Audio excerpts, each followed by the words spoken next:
ان دنوں ایک عجیب خبر چل رہی ہے کہ میاں والی میں ایک باپ نے اپنی نوزائیدہ بیٹی کو بڑی بے دردی کے ساتھ قتل کر دیا۔ جب بیٹی ملی، جب اللہ کی رحمت انہیں ملی تو باپ نے فقط اس وجہ سے کہ کیوں بیٹا پیدا نہیں ہوا ہے، کیوں بیٹی پیدا ہوئی ہے، اس کو گولیوں سے ہلاک کر دیا اور انسانی دنیا میں ایک سفاک ترین تاریخ کو رقم کر دیا۔ بسم اللہ الرحمن الرحیم وبہ نستعین وہو خیر ناصرین و معین۔ اللہ تعالیٰ نے بیٹی کو نعمت قرار دیا ہے۔ رسول گرامی جب اپنی بیٹی کو بلاتے تھے تو اس انداز میں پکارتے تھے، ام ابیہا، اے فاطمہ، یہ اپنی بابا کی ماں۔ اس انداز میں انہیں احترام دیا کرتے تھے۔ عورت کی عظمت کو اور شان کو اس انداز میں دین اسلام بیان کرتے ہیں کہ رسول گرامی یہ فرماتے ہیں کہ بہشت تمہارے ماؤں کے قدموں تلے ہیں۔ اگر بہشت چاہتے ہو اپنی والدہ کی احترام کرو۔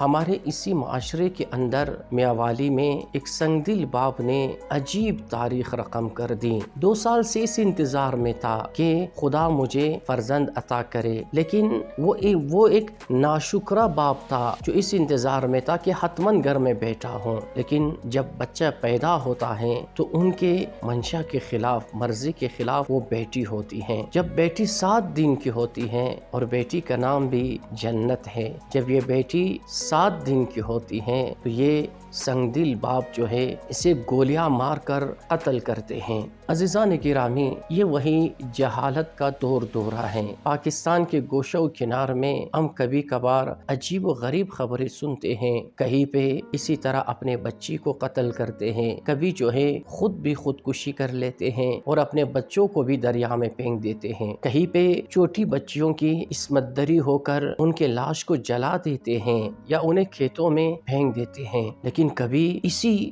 ریاست مدینہ میں یہی عورتیں اپنی شخصیت کو بلا کر وہ آزادی کے نعرے یا عورت مارچ کے نعرے لگا کر وہ یہ چاہتے ہیں کہ بالکل جو ہے عورت سے اس کی کرامت کو چھین لے، اس کی انسانیت کو، اس کی عظمت کو۔ یہ وہی جہالت جدید ہیں۔ ہمارے اس دور میں بھی وہی اعراب کے زمانے کی جاہلیت ہیں جو اسلام سے پہلے رواج تھی۔ ایک شخص قیس بن عاصم کے نام سے آ کر رسول اللہ کی خدمت میں جب یہ مسلمان ہو جاتا ہے، اپنے گزشتہ گناہوں کو یاد کر کے یہ کہتے ہیں، یا رسول اللہ کیا میں بخشا جاؤں گا؟ میں جاہلیت کے دور میں جب میں مشرک تھا، جب میں بت پرست تھا، میں نے اپنی تمام بچیوں کو زندہ درگور کیا ہے۔ بعض تاریخ کے مطابق رسول اللہ کے سامنے نقل کرتا ہے وہ شخص کہ میں نے اپنی 12 بچیوں کو زندہ درگور کیا ہے، یا رسول اللہ کیا میں بخشا جاؤں گا؟ اب یہ رسول رحمت ہے۔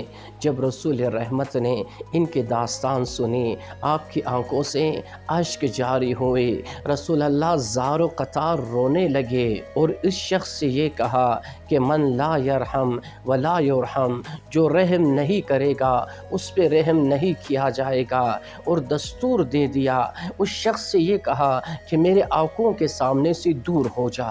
آج یہی سوال ہے اس بچی کی، 7 روزہ بچی کی، جسے 5 یا 7 گولیاں ماری گئیں۔ اس بچی کی عدلیہ سے سوال ہے، اس بچی کی ریاست مدینہ سے سوال ہے کوئی جو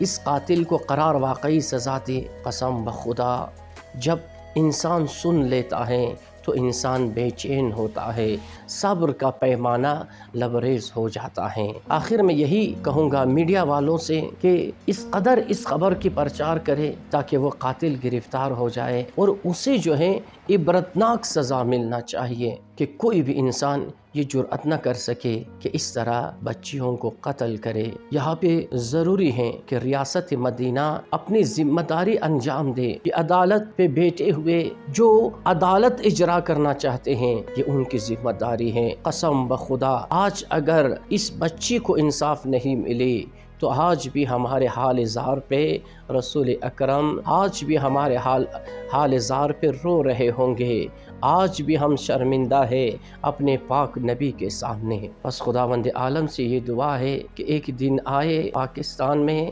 دنیا بھر میں عورت اپنی مقام پالے، ان کے مقام کرامت انسانیت ہیں، ان کے مقام حیا و عفت و عزت ہیں، ان کے مقام یہ ہے کہ جب یہ ماں بن جاتی ہیں خداوند عالم بہشت کو ان کے قدموں میں رکھتا ہے۔ السلام علیکم ورحمۃ اللہ وبرکاتہ۔